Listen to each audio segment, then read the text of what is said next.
Hey everybody, Amy Berger here again. Thank you for joining me for video number 5. These things are racking up pretty quick, aren't they? I apologize. I think this one is going to go a bit longer than I intend to make these videos. My whole goal in starting this channel was to make little short videos of just brief snippets of individual topics, but this topic today is a biggie, and I think it's just going to take a little more time than some of the other things I'll be talking about in future videos. I laid some of the groundwork for this one in the previous video. The title, I think, was called How Keto Works. So if you haven't watched that one, go watch that one first and then come back. Measuring ketones. Whew, is that a contentious issue? If I look down, I have notes again, as usual. This is such a huge topic that I really didn't want to mess this one up. Unfortunately, they're not really in order, so we'll have to see how this goes. But what I can tell you is that when Dr. Atkins wrote his first book, Dr. Atkins' Diet Revolution in 1972, there were no ketone breath meters, there were no blood meters. I don't even know if the urine test strips existed back then for commercial use, like you could get them at the drugstore. When I first tried low carb in 1998, the urine strips were available, but there were no blood meters and no breath meters that the public could purchase. And you know what? People did just fine on the Atkins diet. They did fine on protein power. They did fine on the Schwarzbein principle. Whatever your low-carb book of choice was in the 70s, 80s, or 90s, people got great results without measuring a darn thing. That doesn't mean that there may not be a time and a place for measuring, so let's get into that. Like I said in the previous video, whether or not you need to measure at all and the relative importance of your ketone level really depends on your goals and your particular context situation. The reason that you are doing a low carb or ketogenic diet determines whether you have to measure and how important any particular level is. Like I said last time, most people using a low carb or ketogenic diet for the purpose of losing body fat or managing or reversing a metabolic illness like type 2 diabetes, PCOS, hypertension, gout, cardiovascular disease, all of these insulin resistance issues, there's really absolutely no reason, no need to measure. I shouldn't say no reason. There might be reasons to measure, but you don't have to measure, because I emphasized this so much last time because it's such an important point. The majority of the benefits of this way of eating for those particular conditions comes from correction of chronically high blood sugar and chronically high insulin. It doesn't come from the presence of the ketones. It comes from having a much lower carb intake and having a fat-based metabolism. There are other conditions, in particular neurological and neurodegenerative disorders like Parkinson's, Alzheimer's, multiple sclerosis, epilepsy, possibly migraines, traumatic brain injury, all these other things in which the ketones themselves do play a role because they're providing a really good fuel to the brain, to neurons, and so some of those conditions might require a certain level of ketones. So we'll get back to that in a minute. All right, let's talk about it right now. How about? So again, the ketones themselves, for most people using this way of eating, don't matter, because the results you're getting are not coming from the ketones. They're coming from the shift in the metabolic state to a primarily glucose-based metabolism, to a primarily fat-based metabolism. In some of those other neurological conditions, and I should mention some of the mood disorders and sort of psychiatric things like bipolar and depression and anxiety that at least some people seem to report really good improvement with on keto, some of those might be dependent on the ketone level, because if we're hoping and expecting these ketones to feed neurons and feed maybe other cells in the body, that's not going to happen unless ketones reach a certain threshold, right? And you won't know if you're at that threshold unless you're measuring. Like if you have one of those conditions and you're not getting any better, you don't notice any difference, any improvement, maybe you're not actually producing enough ketones or producing ketones at all. And measuring will give you that feedback. Measuring will tell you, is my carbohydrate intake low enough? Is my insulin low enough? Is everything else lined up enough such that I can produce, elevated levels of ketones? And in whatever condition you're dealing with, you might not notice a true improvement until your ketones reach a certain threshold. Maybe if you're at 0.5 or 1, you don't feel any different. If you're at 2 or 3, millimolar of beta hydroxybutyrate, you feel like a different person. So there are definitely reasons to measure, but regardless of why you're measuring, whether you're doing, a fat loss diet, a type 2 diabetes diet, an epilepsy diet, whatever your goal is in using keto, you cannot, I repeat, cannot, my dear friends and viewers, live and die by these numbers. Ketone measurements are very fickle and very changeable. So, if you're measuring blood, you're probably only measuring once a day, maybe twice, because the test strips are so expensive, right? It's cost prohibitive to measure multiple times a day. So if you're only measuring once a day, you're really only getting a very small snapshot as to what your ketone level is at that one point in time. If you had tested an hour or 2 or 3 hours before or after, your ketone level might have been very, very different. So it's information, but don't base everything on that one number. Don't base complete dietary overhauls on one number that you see at one little point in time. People report different things. Some people report ketones being lower in the morning and higher in the evening, after you've eaten more fat during the day. Some people report the opposite. So you can test and measure to establish your own baseline and see maybe you are higher in the evening, maybe someone else is higher in the morning. And frankly, there's ways to goose this. There's ways to goose the ketone level that doesn't necessarily tell you what's going on metabolically in your body, right? You could chug some MCT oil or some coconut oil and your ketones will be elevated, but that doesn't necessarily say that your internal metabolic state is sufficient, is appropriate to produce ketones. Like I think I might have mentioned this in the previous video, but taking MCT oil or coconut oil will elevate ketones even in someone who's eating a high carb diet. So if you're eating a lot of those, MCT rich oils and fats and not getting the results you want, it's probably because you're just adding that, but your actual metabolic state that's responsible for some of the signs and symptoms you might be experiencing is not being addressed. That's the same. You just have a body full of ketones now on top of that. You will hear different things about how to measure with blood, breath, or urine. I have a Ketones. The maker of the Ketones was kind enough to provide me with one. I have not used it yet.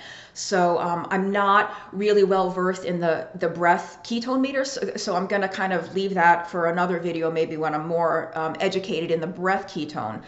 But with regard to blood and urine, again, these fluctuate wildly. And you will hear a lot of people say that if you've been on a ketogenic diet for a long time, the urine strips don't work, that you stop wasting the ketones. Like if we're excreting those ketones in the urine, we consider that wasting because you're just getting rid of them. If you're getting rid of the acetoacetate, which is what those strips measure in the urine, then you're not using it because you're peeing it out. So there is some debate about that, though, because I've been doing low carb and keto for a very long time, and those strips still work for me. So I think where this idea comes from is that a lot of people who've been doing keto for a long time don't see the color change. But here's the thing, or some of the carnivores are not, in ketosis based on the urine strips. They just don't see the color change from beige to pink or purple. The thing is, though, if you don't see the change, maybe it's true that you're wasting fewer ketones and you're metabolizing them so they don't have to be spilled out. Or here's a radical idea, guys. Maybe you're just not in ketosis. And you know what? That's fine. Here's a really, really important point in this video, and it only took me almost 9 minutes to get here. There is a difference between being what we call fat adapted and in ketosis. Like I said in the previous video, you can be on a low carb diet without being in ketosis, right? All ketogenic diets are low carb. Not all low carb diets are ketogenic, but they are both fat burning diets. A low carb diet is a fat burning diet.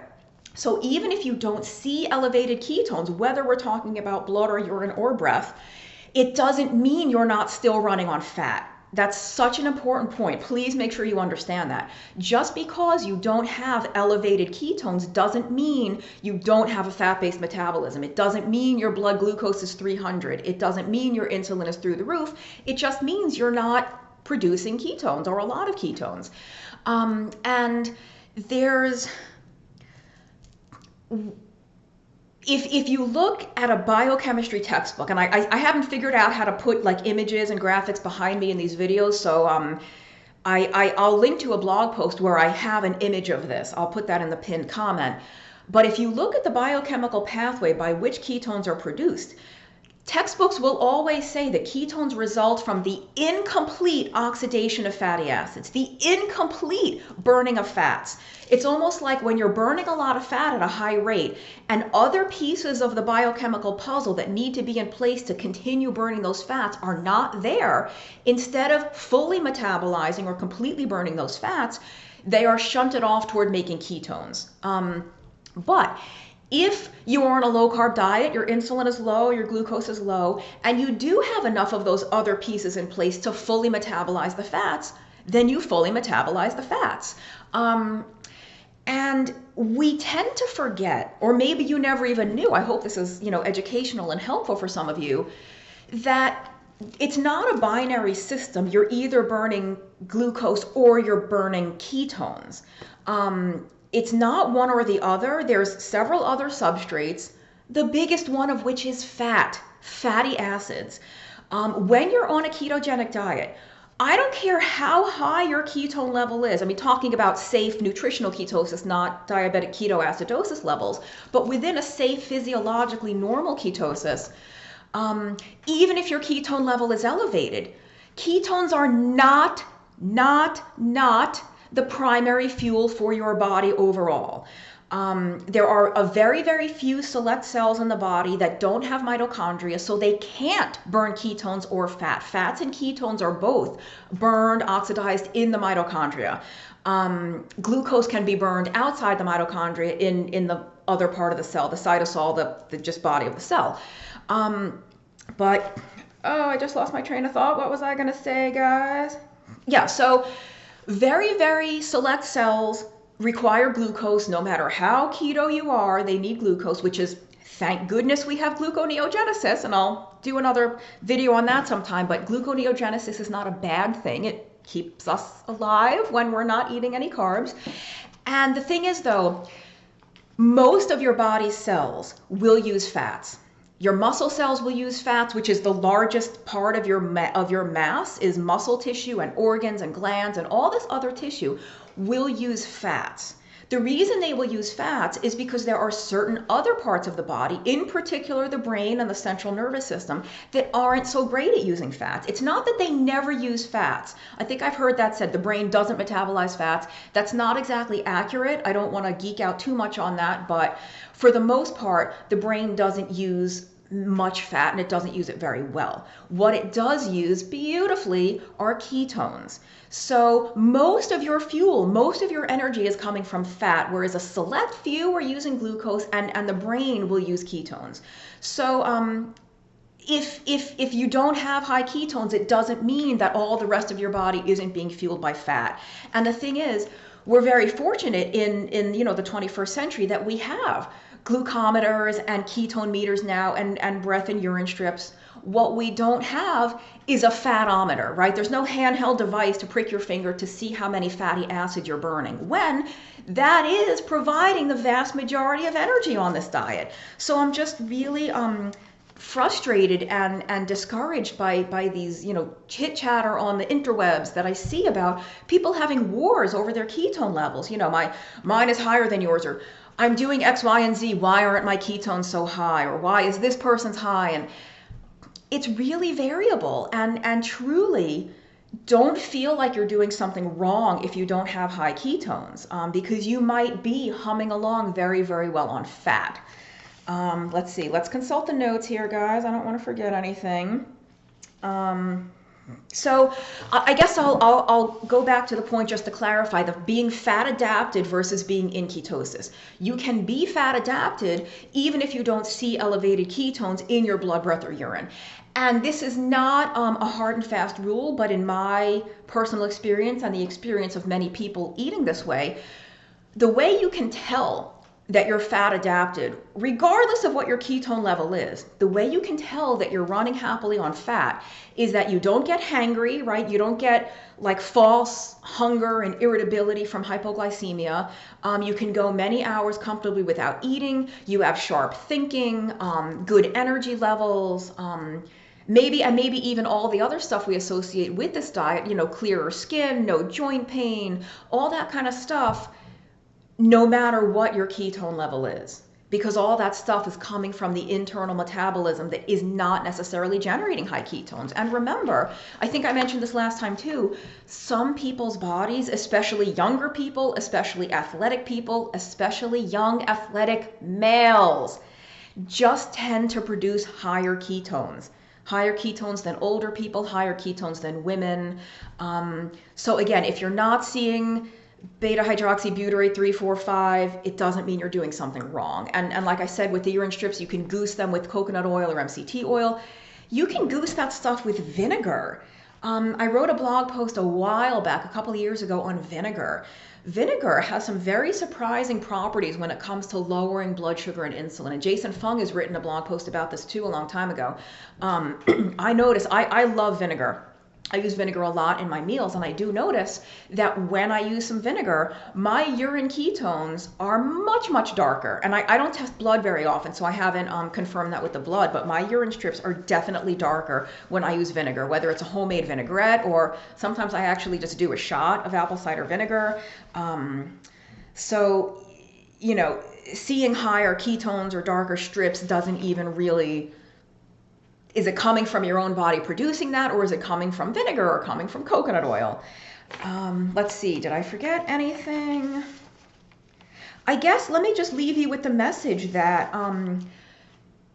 if someone is insisting that you must measure, or if you're brand new to this diet and your friend who's been doing this for 2 months is a world expert on it now, has insisted that you have to measure and you have to track and you have to buy these expensive devices, that is false.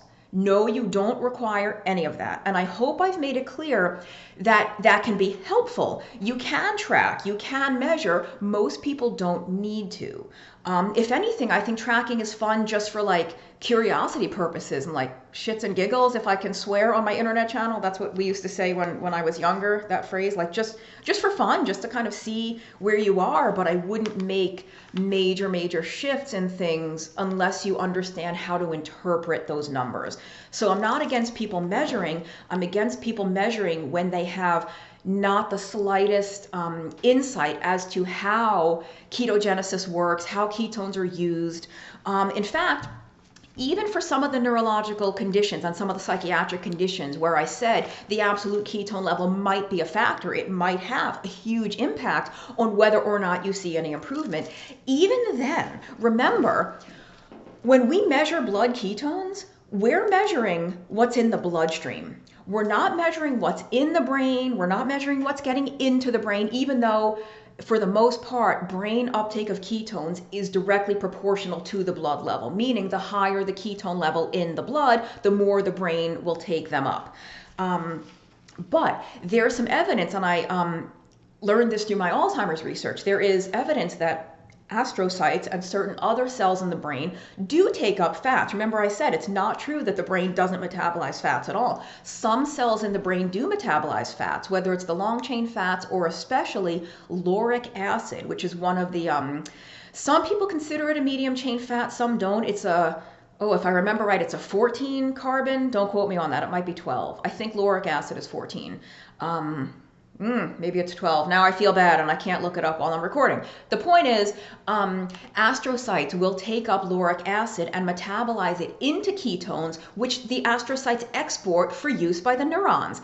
So there is some ketone production localized inside the brain itself, and we have no meter for that. We have no, thank God we don't have something to like puncture your skull and measure your brain ketone level. So it's even possible that if you are measuring your blood levels and they're low, but you feel like a rock star mentally, cognitively, psychologically, you're ready to go on all cylinders, It's possible, and I'm speculating here. I don't know if they've determined like the difference between the brain level and the periphery level, the body level, but it's possible that your brain is providing itself more than enough ketones, even if what's measurable in your blood is lower than you would expect based on how good you feel. I've seen this in myself. Like I said, I don't measure blood very often, but I measure it every now and then. And I've been surprised because sometimes, if you read my blog, you know that I tend toward depression. I'm a very melancholy person. I sometimes have really bad days in terms of my mental outlook. Sometimes when I'm feeling like a total rock star, I feel great, I'm optimistic, life is fabulous, I'll test and it's like 0.3, 0.1 even, like barely even registering. And sometimes I'll feel not so great and I test and I'm at like 2 point something. So I don't even know that there's a direct correlation between the ketone level and some of the symptoms or some of the different states that we experience. It could be more related to the actual level of glucose or the level of fat, the amount of fats that are being oxidized, which again is the one thing we can't measure. Engineers, scientists, if you're watching, please invent this. Invent the fatometer. First is the home insulin meter. Number 2 is the fatometer. Let's see. What did I forget? I mean, I guess I'll just emphasize again, like I mentioned last time, in some of the Virta health studies where they're having very, very significant improvements in type 2 diabetes, people losing weight, the mean ketone level is not particularly high.